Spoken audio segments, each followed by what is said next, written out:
जादुई पानीपुरी वाला। एक अनोखे गांव में हमें रामू नाम का एक करिश्माई और चालाक युवक रहता है।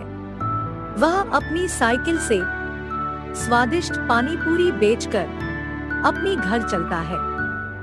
गांव वालों को उसकी पानीपुरी बहुत पसंद है और रामू की चतुर मार्केटिंग कुशलता उसे काफी लोकप्रिय बनाती है। रामू ने कहा, आओ स्वादिष्ट और जादुई पानीपुरी खाओ, आपकी जीभ को मजा आ जाएगा। रामू भाई, तुम्हारी पानीपुरी है ही इतनी मजेदार, मैं तो रोज खाने आता हूँ। हाँ, सच्ची में यहाँ की पानीपुरी कोई और नहीं बना सकता। जैसे जैसे दिन बीतते हैं, ग्रामीणों का रामू की पानीपुरी से आकर्षण कम होने लगता है। व्यवसाय धीमा हो जाता है और रामू अधिक ग्राहकों को आकर्षित करने के लिए नए विचारों पर विचार करना शुरू कर देता है। रामू पानीपुरी की नई किस्मों के साथ प्रयोग करते हैं, जैसे उन्हें स्वादयुक्त शीतल पेय से भरना और उन्हें अद्वितीय बनाने के लिए दही मिलाना।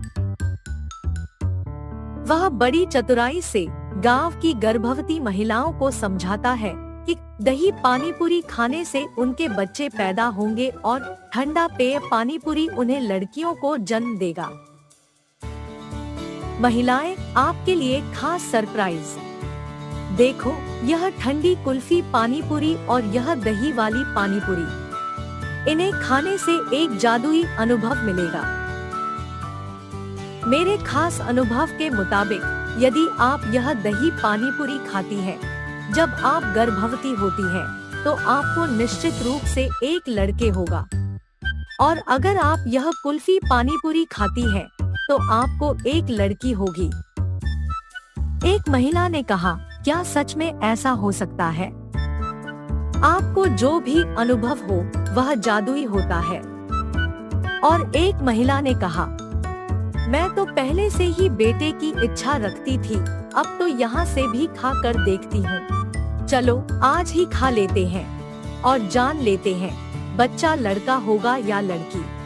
बस अब देखिए, मजे की बात है, यह जादू कैसे करता है। गांव की महिलाएं रामू की पानीपुरी का लुत्फ उठाने के लिए बेताब हो जाती हैं। रामू की विशेष पानीपुरी के कारण वे सभी के बीच एक प्रसिद्ध नाम बन जाते हैं, जिन्हें सभी महिला पानीपुरी प्रेमियों के बीच लीजेंड माना जाता है। गांव की महिलाएं रामू के दावों में विश्वास करके दही और कूलरिंग पानीपुरी का आनंद लेने लगती हैं।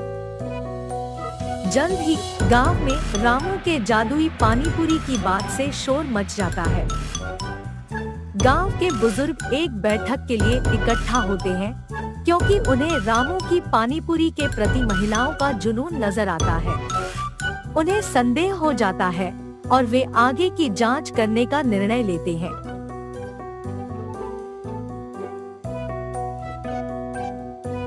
ये सब तो बस चाल है। रामू ने हमें धोखा दिया है और हमें अपने नए पानीपुरी विकल्पों से बेवकूफ बना दिया है। हम रामू की परीक्षा करने का निर्णय करेंगे।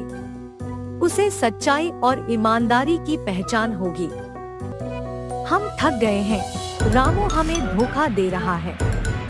हमें उसको गांव से निकालना चाहिए। अभी हमें विचार करने का समय है। हमें ध्यान रखना चाहिए कि हम उसे भविष्य में धोखा न दें और उसकी इस गलती से सीख लेना चाहिए। रामू के धोखेबाज कार्यों पर चर्चा करने के लिए ग्रामीण एक बैठक के लिए इकट्ठा होते हैं। वे उसका सामना करते हैं और एहसास के एक क्षण में रामू अपनी गलतियों को स्वीकार करता है और माफी मांगता है। गांव वाले रामू को क्षमा करते हैं, समझते हैं कि लालसा ने उसे भटका दिया था। उन्हें उनकी ईमानदारी का सम्मान है और उन्हें अनुमति देते हैं कि वह अब सच्चाई और ईमानदारी के साथ पानीपुरी बेचे।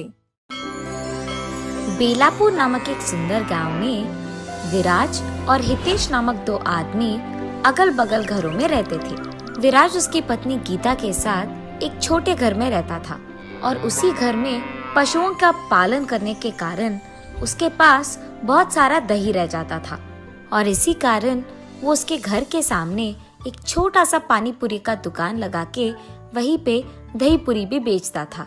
विराज का पड़ोसन हितेश उस गांव में सबसे ज्यादा अमीर था। इसी कारण वो गांव में सबसे बड़े घर में रहता था और कोई काम नहीं करता था।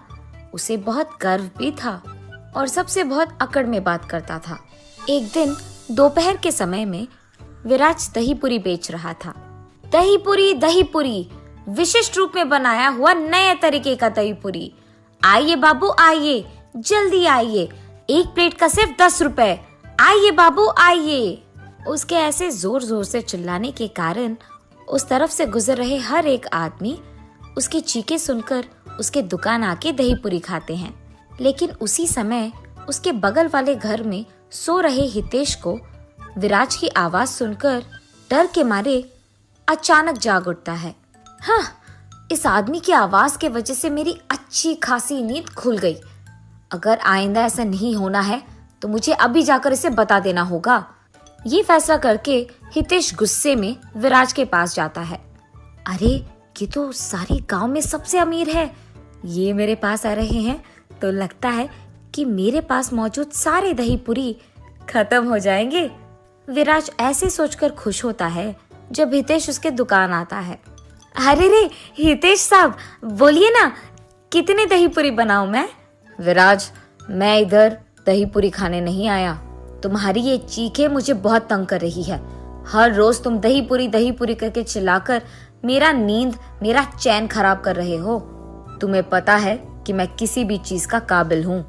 अगर अगली बार ये चीखें मैंने सुना तो तुम्हारा घर और ये दुकान यहाँ नहीं रहेगा, समझे? साहब, मेरे चिल्लाने के कारण ही जा रहे लोग, आजू बाजू के लोग सारे यहाँ आके खा रहे हैं, वरना उनको पता भी नहीं चलेगा कि मैं दही पूरी बेच भी रहा हूँ। अगर नहीं चिल्लाऊंगा तो धंधा कैसे चलेगा साहब? इसलिए मुझे माफ कीजिए, पर मैं ऐसे नहीं कर पाऊंगा। तो फिर तुम एक काम करो, तुम्हारा ये घर मुझे दे दो, यानी तुम इसे मेरे नाम पे कर दो। मैं तुम्हें यहाँ से बहुत दूर एक बड़ा घर दूंगा, वहाँ तुम यही दुकान चला सकते हो।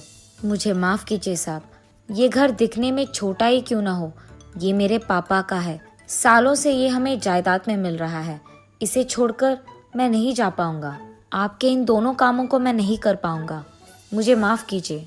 और वैसे भी यहाँ के और कोई पड़ोसी अब तक मुझे ये नहीं बोले कि मेरी चीखें उन्हें तंग कर रहे हैं। सिर्फ आप ही ऐसे कह रहे हो। मतलब तुम मुझे सवाल कर रहे हो? तुम्हारी इतनी जुर्रत? मुझे ना करने के लिए और मुझे सवाल करने के लिए तुम भुगतोगे।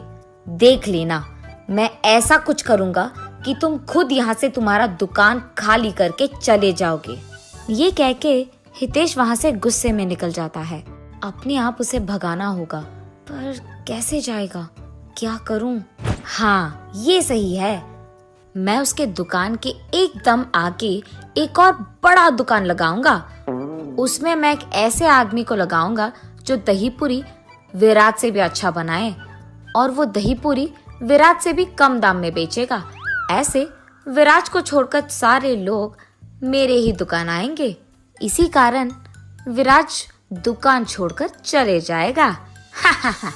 ये फैसला करके वो दूसरे ही दिन विराज के दुकान के ठीक सामने एक बड़ा सा दुकान लगाता है। उसमें एक बहुत अच्छा दही पूरी बनाने वाला और वहाँ के ग्राहकों को बैठने के लिए कुर्सियों की इंतजाम भी करता है। और उस दही पूरी का दाम भी विराज से कम ही होता है।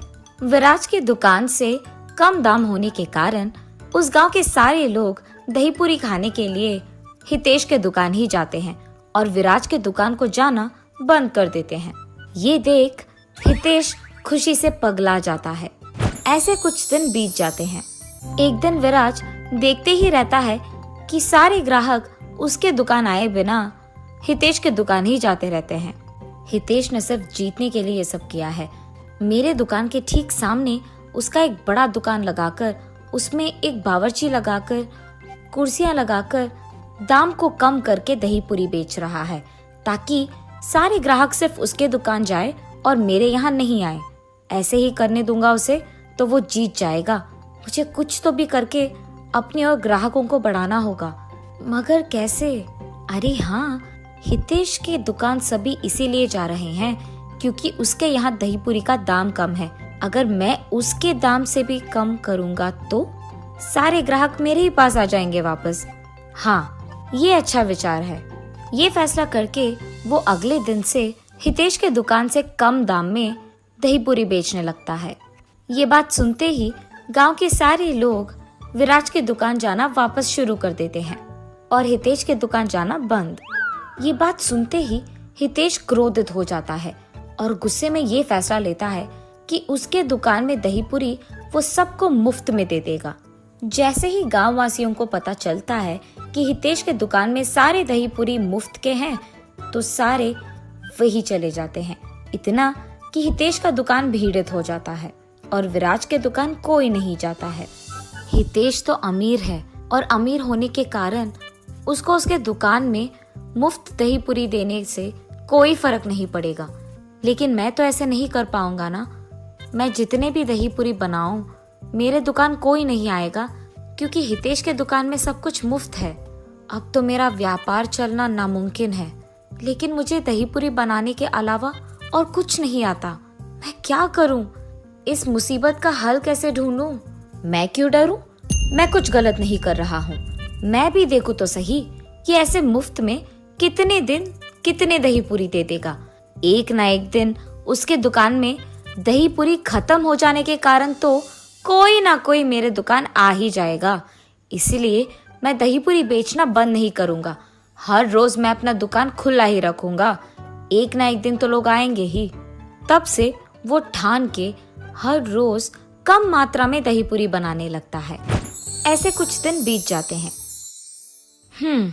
इस दुकान का मालिक एक बहुत अमीर आदमी होने के कारण वो सबको मुफ्त में खिला रहा है और ये सब वो उसके पड़ोसी को हराने के लिए कर रहा है। लेकिन मुफ्त में खाना देने के कारण यहाँ बहुत भीड़ित रह रहा है। बहुत सारे लोग आ रहे हैं। ऐसे ही चलता रहा तो एक ना एक दिन उसका सारा जायदाद, सारे पैसे सिर्फ सबको मुफ्त दही पूरी देने में खत्म हो जाएंगे और उसे पता भी नहीं चलेगा। और इतना ही नहीं, रात के समय में तो मालिक दुकान में रहता ही नहीं है तो उसे पता भी नहीं चलेगा कि मैं कितनी दही पूरी को बेच रहा हूँ। तो मैं आज से एक काम करूँगा, इसको यही कहूँगा कि मुझे सामग्री लेने के लिए पैसे चाहिए। मैं कम मात्रा में सामग्री लेकर बाकी पैसों को अपने पास रख लूँगा। यही अच्छा वक्त है, उसे पता भी नहीं चलेगा। इसी बहाने मैं कम से कम पैसों का बचत करूँगा। उसके विचार के मुताबिक ही वो अगले दिन से हितेश को झूठ बोलता था और सामग्री के लिए ज्यादा पैसे लेता था। वो कम पैसों में सामग्री खरीदकर बाकी पैसे उसके पास रख लेता था। ऐसे ही चलने के कारण एक दिन कम मात्रा में सामग्री लाने के कारण बहुत जल्दी दही पूरी खत्म हो जाते हैं और इसीलिए जो भी हितेश के दुकान आता है बावर्ची यही कहता है कि दही पूरी आज के लिए खत्म हो गए हैं। जब ग्राहकों को ये बात पता चलता है वो निराश होकर हितेश के दुकान से बाहर निकलते हैं और ये सब विराज देखता है। उसे किसी की बातें भी सुनाई देते हैं कि हितेश के दुकान में दही पूरी खत्म हो गया है। इसी मौका को देख विराज एकदम से चिल्लाने लगता है, दही पूरी, ताजा ताजा दही पूरी, आइए बाबू आइए। ठीक तभी विराज की चीखें सुनकर वहां से जा रहे ग्राहक मुड़कर उसके दुकान आके दही पूरी को खरीद के खाते हैं। ये देख विराज बहुत खुश होता है। भगवान करे कि कल भी ग्राहक ऐसे ही मेरे दुकान आके खाए। मन में ऐसे सोचकर विराज उस दिन दुकान बंद करके खुशी खुशी उसके घर जाता है। अगले दिन भी ऐसे ही हितेश के दुकान में वापस पानी पूरी खत्म हो जाने के कारण सभी विराज के दुकान में ही दही पूरी खाने आते हैं। ऐसे ही कुछ दिन बीत जाते हैं। एक दिन विराज सुबह के समय में जब दही पूरी बनाने के काम में व्यस्त था, उसके एकदम सामने वो ये देखता है कि हितेश के दुकान में काम करने वाला बावर्ची उससे बहुत सारे पैसे लेता है। अरे, ये आदमी हितेश से इतने सारे पैसे क्यों ले रहा है? अगर सारे गांव को भी दही पूरी मुफ्त में खिलाना हो तो इतने सारे पैसे तो नहीं लगेंगे। दाल में कुछ तो काला है। ऐसे विराज सोचने ही लगता है कि इतने में हितेश के बावर्ची को वो पैसे लेकर कहीं जाते हुए विराज देखता है। इस समय में मेरे दुकान तो वैसे भी कोई नहीं आएगा, मैं इसका पीछा करके ये तो देख लूं कि ये इतने पैसों से कर क्या रहा है। ये फैसला करके वो उस आदमी का पीछा करने लगता है। हितेश का बावर्ची सामग्री खरीदने के लिए एक दुकान जाता है। वहां सिर्फ कुछ ही पैसे खर्च करके बाकी सारे उस सामग्री के साथ उसके घर ले जाता है। घर पहुंचते ही सामग्रियों को बगल में रख के उसके बचत के पैसों को बाकी पैसों से मिलाकर उसकी गिनती करने लगता है। ये सब विराज उसके घर की खिड़की से देखता है। अरे, ये आदमी तो हितेश को धोखा देकर उससे पैसे चुरा रहा है। उससे बहुत सारे पैसे लेकर कम पैसों में सामग्री खरीदकर बाकी पैसों को ये बचत कर रहा है। इसी कारण कुछ दिनों से हितेश के दुकान में दही पूरी जल्दी खत्म हो जा रहा है, जिसके कारण सारे ग्राहक मेरे दुकान आ रहे हैं। मुझे तुरंत इस बात हितेश को बता देना होगा। उसके बाद विराज हितेश के पास जाकर उसे सब सच बताकर उसे उसके साथ ले जाकर उसके बावर्ची का सच्चा रूप दिखाई देता है। वहाँ पैसे गिनते हुए उसके बावर्ची को देख हितेश चौंक जाता है। तुम्हारे पास इतने सारे पैसे कहाँ से आए? तुमने जो कुछ भी करा मुझे विराज ने सब कुछ बता दिया। तुमने सोचा कि तुम मुझे धोखा दोगे और बच जाओगे? सब सच बताओ, वरना मैं तुम्हें इस गांव में रहने लायक ही नहीं छोड़ूंगा। सामग्री के लिए बहुत सारे पैसे देने के लिए कह दिया और उसमें सामग्री कुछ ही खरीद कर बाकी में रख लेता था। ऐसे ही ये पैसे आए साहब, मैंने और कुछ नहीं किया साहब, मुझे माफ कर दीजिए। आप आपके पैसे ले लीजिए साहब। पहली बार गलती है इसीलिए माफ कर रहा हूँ। तुम मुझे मेरे पैसे दे दो और कल से दुकान आने की कोई जरूरत नहीं है। ऐसे कहने के कारण वो आदमी हितेश को पैसे देकर वहाँ से चले जाता है। विराज, मुझे गर्व था कि मैं अमीर हूँ और इस गांव में सबसे बड़ा घर मेरा ही है। इसी कारण मुझे बहुत गर्व था और मैं बहुत अकड़ से सबसे बात कर रहा था। सिर्फ तुम्हें हराने के बहाने मैंने न जाने क्या क्या नहीं किया। एक बड़ा दुकान लगाया, उसमें मुफ्त का खाना दिया। इतना सब कुछ करने के बावजूद तुमने मेरी मदद करने से पहले एक भी बार नहीं सोचा। जैसे ही तुम्हें पता चला कि मुझे कोई धोखा दे रहा है, तुमने मुझे तुरंत बता दिया। मैंने तुम्हारे बारे में बहुत गलत समझा, मुझे माफ कर दो और आइंदा मैं ऐसे गर्व में बात नहीं करूंगा और अकड़ में नहीं रहूंगा। मैं तुम्हारे व्यापार के लिए भी अब मुसीबत नहीं बनूंगा। आज से हम दोनों दोस्त बन के रहेंगे। तब से हितेश उसका व्यवहार बदलकर सबसे अच्छे से बात करता है और विराज हमेशा की तरह उसके दुकान को चलाते रहता है।